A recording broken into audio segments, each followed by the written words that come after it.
The cottage is not only a place we go to relax, it's a place we go to let loose and have fun.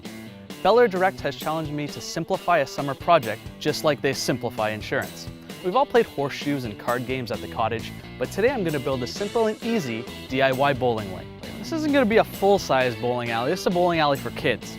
We've gone to our local hardware store and picked up a piece of plywood. Now, plywood comes in 4x8 sheets. I got it cut in half, it's now 2x8. That's going to be the length of the alley. I've got some 2x4s, that's going to frame it out on the bottom, and some 2x6s that are going to run along the back, that's going to keep all the pins in. So we're going to take an exact measurement of what we need, then we're going to head over and cut our 2x4s.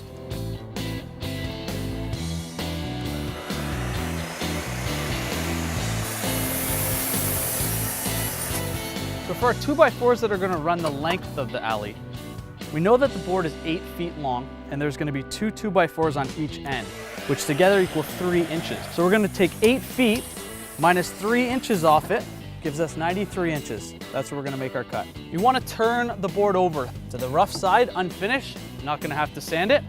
We're going to bring it all together. We're going to go over and give it a nice coat of paint. You want to have fun when you're choosing your color of paint. It's going to be for kids. They're going to want to be playing with it all the time and go with something bright. While I'm letting this dry, I'm going to head back over and cut my 2x6s that are going to be the backboards for my bowling lane. So we're going to cut two 2x6s at 3 foot length. I'm going to go ahead and draw an angle just on the front edge of here. So you want to grab anything round for this, a paint can, a bucket. We're going to lay it on, make sure you know which way you're doing your arc. Line up to your sides.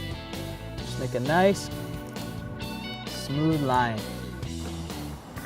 We're going to grab the jigsaw and cut them out.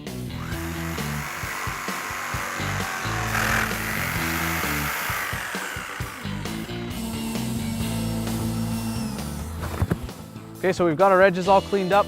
We're going to grab all of our wood and head over. Our first coat should be dry. We'll add a second coat to that. All right, so once we have our pocket holes done, we're going to lay everything out, screw it all together.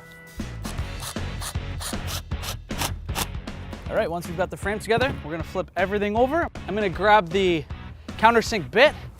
We're going to pre-drill a bunch of holes that we're going to put our screws in, and then we're going to plug them all later.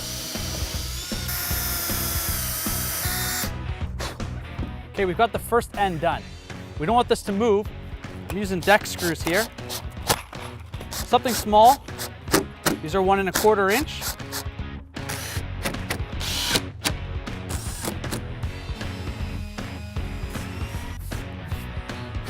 Make sure you put some gloves on.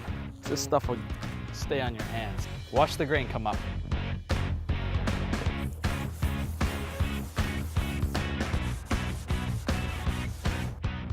All right, so our board is nice and stained now, it's dry. We're gonna add some details. I have some arrows here, just a stencil. We're gonna measure 1 foot off the back and 1 foot off the side. That's gonna put us right in the center of the board. Now, lining these arrows up can be pretty important because if your kid says to you, he threw it right down the arrows and he didn't get a strike, guess what? You're the one in trouble. Okay, as we're waiting for our arrows to dry before we do a second coat, we're gonna come down here and do a little circle where we're gonna place our pins.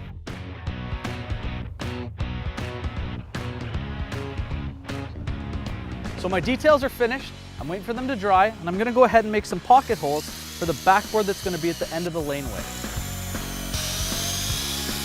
We want our screws going down from the outside, and then we're gonna fill them with a little wood filler, paint them over with orange paint.